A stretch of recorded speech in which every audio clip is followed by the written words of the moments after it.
The views and opinions expressed in this video is purely based on the experience of this COVID survivor. The information should not be used as a substitute for the advice of an appropriately qualified and licensed physician or other healthcare provider. I hope all of you are safe and healthy. The only thing that we hear around us is coronavirus, isolation, quarantine, death polls. We hate listening to it, I know. But has it happened to you that any known person of yours has been affected by corona? My friend, a very close friend of mine, my schoolmate, was COVID positive. She has successfully defeated the disease. I'm so glad to say that. Her entire family was affected, and thankfully she is all fine now, and she has extended her time to share her experiences. So we, along with few other classmates of ours, has narrowed down to few questions that we would want to know, because we are all aware of the precautionary measures that we are supposed to take for COVID. In spite of all these, how did she get affected? Let's know more. Over to Afnida. I hope you're all fine, Afni, now, and I really would like to welcome you to my channel. Thank you. Thank you so much for your time. Hi Anjana, we are all doing very well. Most of us have got R2 negatives and we are out of home quarantine. My girls are also doing good, Alhamdulillah.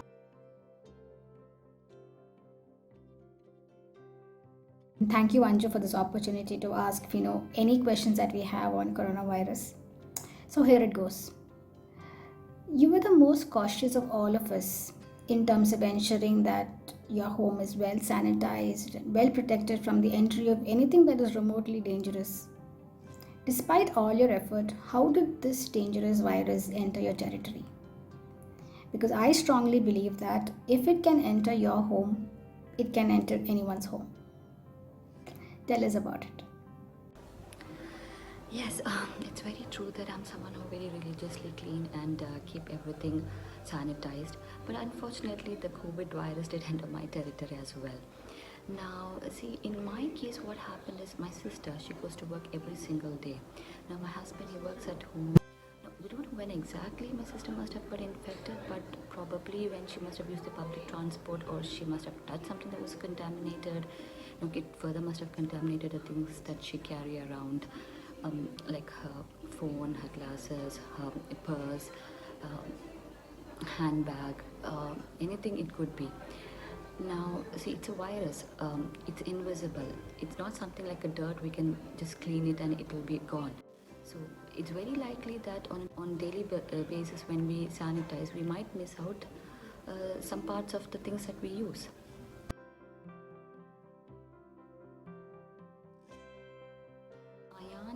He was tested positive from the 𝗿𝗲𝗃 hospital. Immediately, the file, it get transferred to the 𝗵𝗃 command center. Now they will be calling us and informing us like your result is positive, and they will ask you regarding your symptoms, our age, if we have any underlying issues. Ayan is under 18, so, and my two girls, they were also, one is actually under 2. So in such cases, they actually inform us to go for hospital isolation. Since we were asymptomatic, they asked you could do just the home isolation and just be under 14 days quarantine at home. That's enough. Now they send us back home, but they kept calling and ensuring whether we were all fine. Now they had told us after 14 days you need to get 2 negatives. So we got our 2 negative tests also done.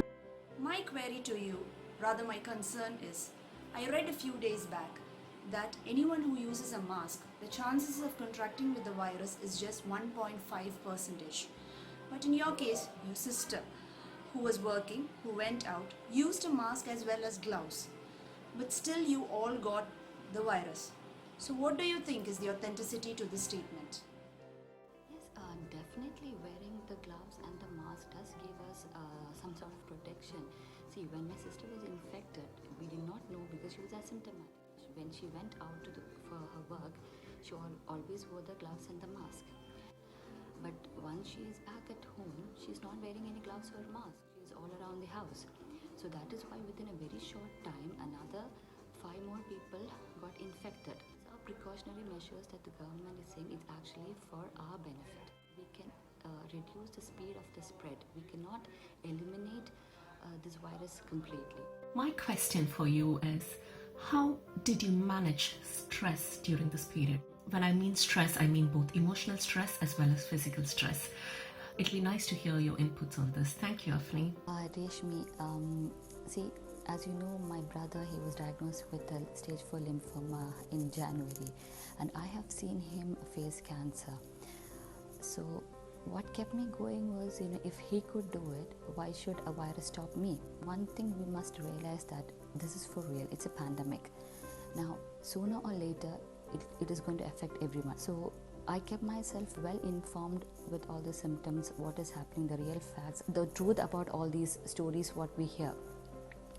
And there was a close friend of mine who works at the government hospital. So she would check on us, explain to us the severity, when we should be panicking.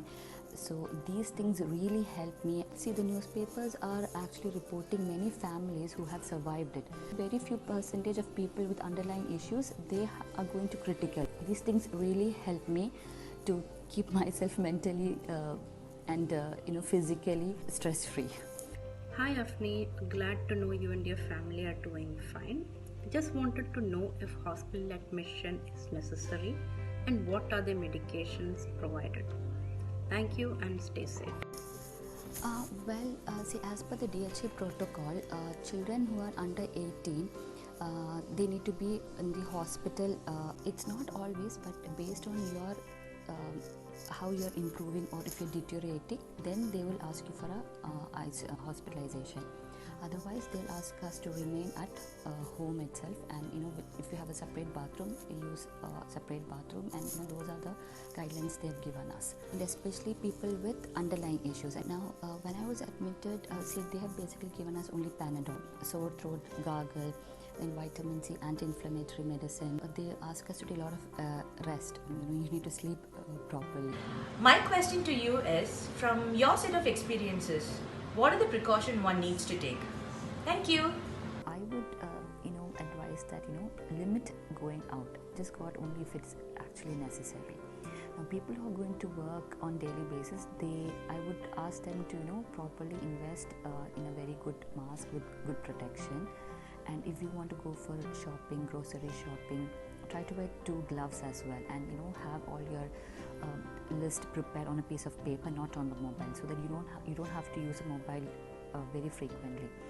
Immediately you can discard the paper and the first set of gloves, so that you might not contaminate it when your handbag or when you're going back to your vehicle. And it will be really good if you could have carry minimal things in your handbag for women. Don't keep unnecessary things. It's easier for cleaning. No need to wear watch and all that, I would say. Then always keep a habit of opening the door with your elbow.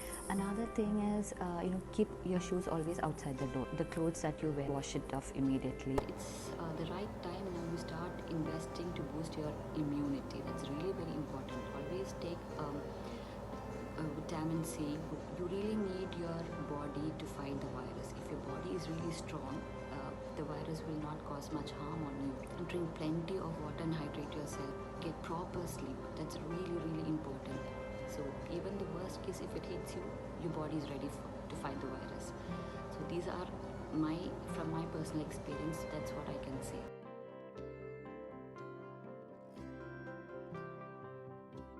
Symptoms, it starts off with a fever. Now fever, it will be about 37.5 to 38, that's how it starts with. It might have a headache or any other body ache, sore throat, dry cough, and shortness of breath. These are the initial symptoms, when the 𝗿𝗃 doctors also asked us. Basically, the initial symptoms, by the 4th and 5th day, it should come down. Secondary symptoms like gastric issues, a runny nose, body tiredness, also like vomiting or diarrhea. Some people have that. So then another one is the loss of smell and taste, that we had as well. Now overall they say on a 5th or 6th day, this initial fever, it should come down, and by the 9th day, you will be tired, but most of your symptoms like sore throat, or if you have a mild cough, all this will come down. If it does not come down by the 9th and the 10th day, it's going in a different direction. Now, with the 14th day, they'll do the retest. If you're negative within 24 hours, again another second retest you can get. So generally, the DHA doctors were also asking us by the 10th and the 14th day when they called how we are overall doing, if everything is fine. So we did not have any new symptoms and we were, improving. So that was one thing, we did not have to get hospitalized further. In some people, it's not the same. So in such cases, they again, go for hospitalization and, further treatments are required in the hospital.